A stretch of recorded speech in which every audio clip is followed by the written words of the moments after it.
Assalamu alaikum wa rahmatullahi wa barakatuh. Welcome to Amazed by the Qur'an, a series in which I share with you what I find amazing about the Qur'an. Today is a tough lesson. I've got my head wrapped around it on how to explain this to you to make sense of it all, so bear with me. The first thing I'll remind you of is, once again, the difference between a noun and a verb. Nouns, permanent; verbs, temporary. The second is actually a concept in Arabic speech, an ancient concept that you don't really find a parallel for in the English language, certainly not modern English. So the Arabs, when they talk about a certain act, like I ate, or I slept, or I hit, or something, I drove, if they really want to emphasize it, they'll actually repeat the same act as a noun again at the end. They call it maf'ul mutlaq, which is not important, but it'll sound something like this in English. It'll be like, I bit a bite. Right? Or I bit it a bite. Now, what in the world does that mean to them? It actually means I totally bit that thing, man. I chowed it down. I slept asleep. Nimtu Nouman. You could just say I slept. That means I slept. But they'll say I slept asleep to say, man, I was like tranquilized or something. I was out. So they'll add the act as a noun against asleep. To them is a noun, nimtu Nouman. So they use this to emphasize the act that they've done. They'll repeat it. So they'll say, darabtuhu darban, I hit him a hit, which basically means I pounded him, I destroyed the guy. That's what that means, okay? So that's one concept that I want you to be familiar with, the idea of repeating the act as a noun to emphasize the act. That is part of the style of Arabic language. It's certainly found in the Qur'an, the concept of maf'ul mutlaq. But before I give you the examples from the Qur'an, I need to give you two concepts. So the one concept was this idea of the emphasizer. The second concept is actually found in all languages, the difference between transitive verbs and intransitive verbs. Now, those are big words, so let me explain what that means. When I say I sat, the verb is I sat.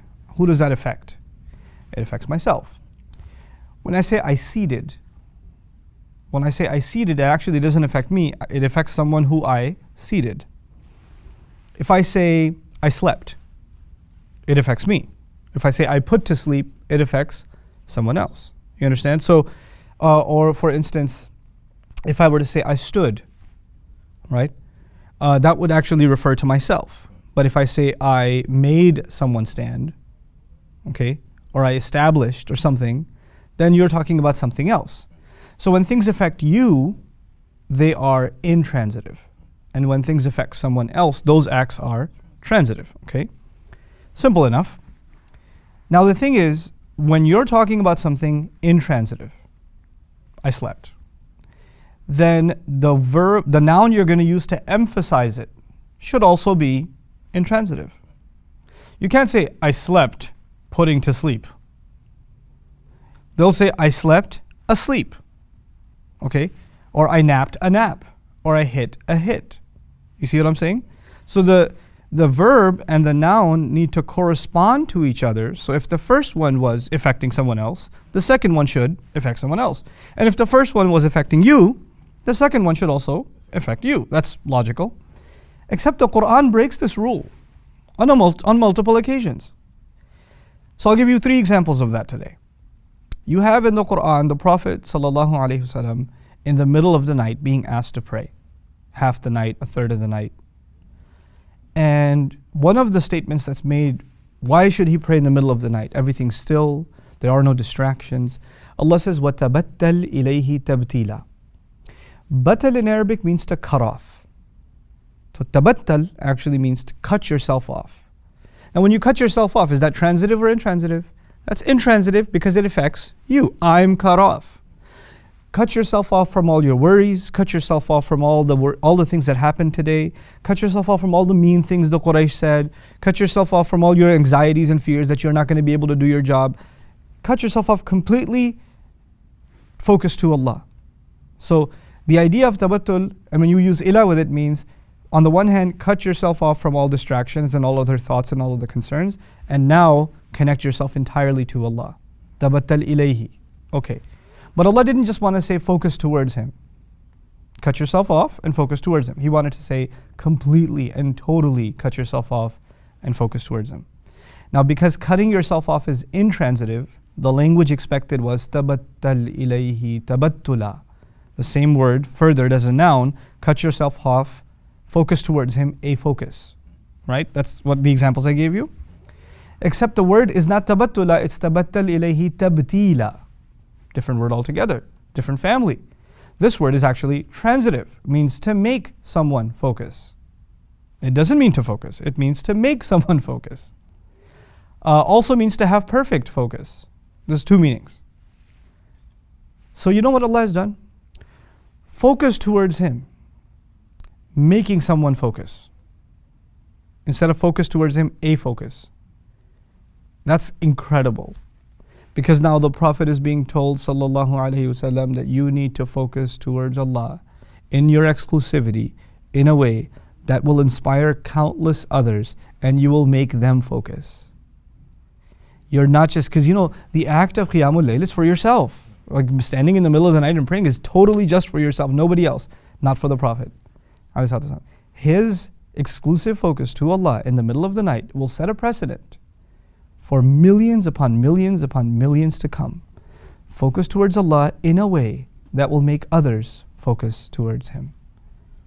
So it actually captured the perfection of his focus, it captured the emphasis on focus, but it also captured the fact that he has to leave a legacy. Subhanallah. Now let's take this two more examples. I know this one's long, but since we've established, I took so much brain juice of yours to establish these 2 points now, I need to get as many examples in along these lines as possible. Okay? So two more. About shaitan now. Allah says, يُرِيدُ الشَّيْطَانُ أَن يُضِلَّهُمْ ضَلَالًا بَعِيدًا. Here's a common translation. Shaitan wants to misguide them, a far away misguidance. By the way, dalal in Arabic isn't just misguidance, it's to be lost. Lost far away. Shaitan doesn't just want you to be lost, he wants you to be lost far, far away, right? Way far from the path that you're supposed to be on. Now, let me translate that again. Shaitan wants to misguide them, a great misguidance. See the emphasizer? Like he totally wants to misguide them. Now tell me, the act of misguiding, like Shaitan misguided them or wants to misguide them, is that an act that affects him or others? Others. It's transitive. But the emphasizer is intransitive. Lost, to be lost. Not to be misguided, but to be lost. He didn't say he wants to misguide them a misguidance, which would further his own act, but rather the emphasizer says he wants to misguide them as they themselves are lost.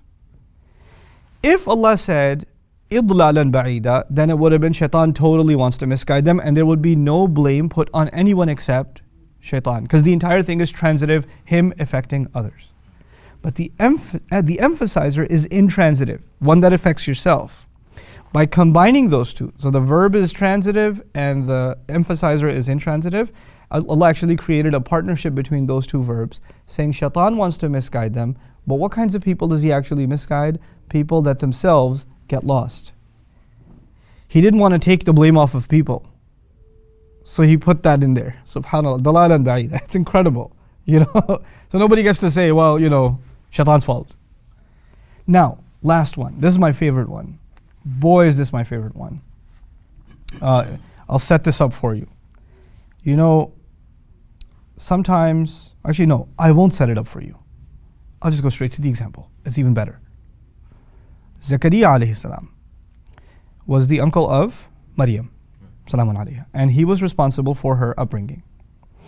So Allah describes that he raised her. It's such beautiful language because when he talked about raising her, he used the word ambata.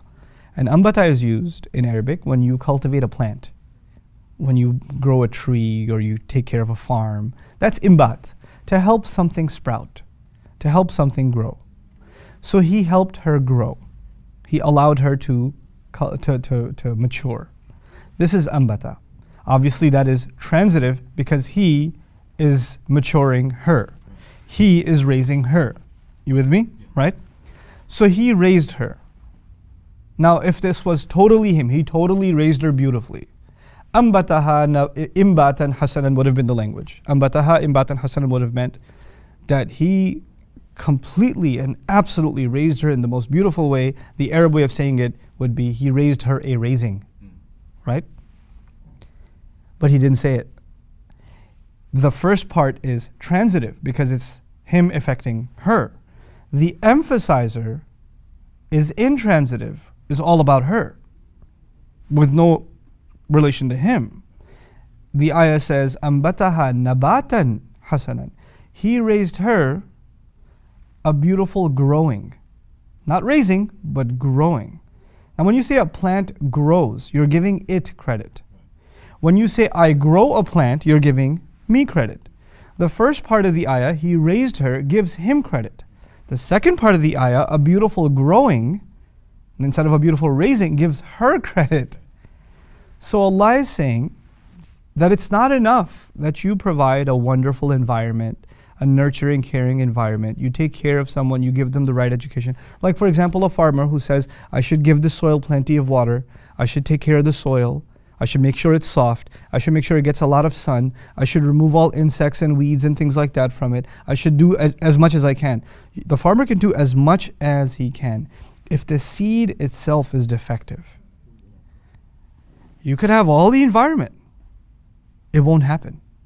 I mean, think of the wives of Nuh and Lut. It's the most beautiful environment. You're the spouse of a prophet. You can't get a better environment. There's something inherently wrong with you though. So you cannot take advantage of the environment. Look at the uncle of the Prophet himself, sallallahu alaihi wasallam, next door neighbor, Abu Lahab. You can't get a more beautiful environment than that. What would be willing to do to be next door neighbors to Rasulullah sallallahu alaihi wasallam? You're like, how do you get that close and not take advantage? There's something inherently wrong with you. So now we're learning that there are two parts to people coming out right. There's outside factors and there are inside factors. In the case of Maryam, you could provide the best environment, but that wouldn't be enough.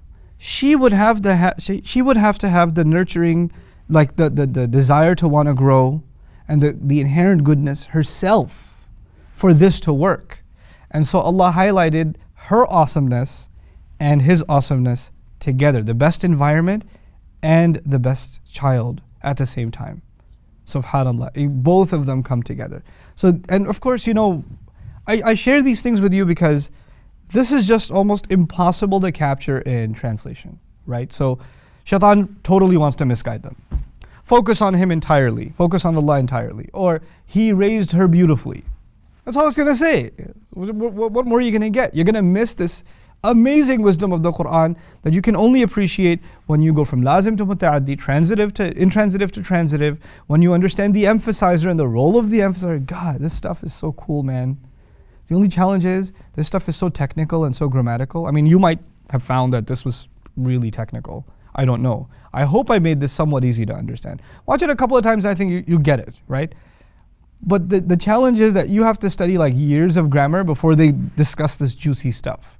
So I want to save you guys some years, show you the juicy stuff, and here's my intention. My intention is you become so curious about what other treasures are lying in the Qur'an, buried under its Arabic, that you want to learn Arabic so you can explore these treasures yourself. And so you can directly be amazed by this book. May Allah Azza wa Jal make all of us continually amazed by the Qur'an. Barakallahu li wa lakum. Wassalamu alaikum wa rahmatullahi wa barakatuh.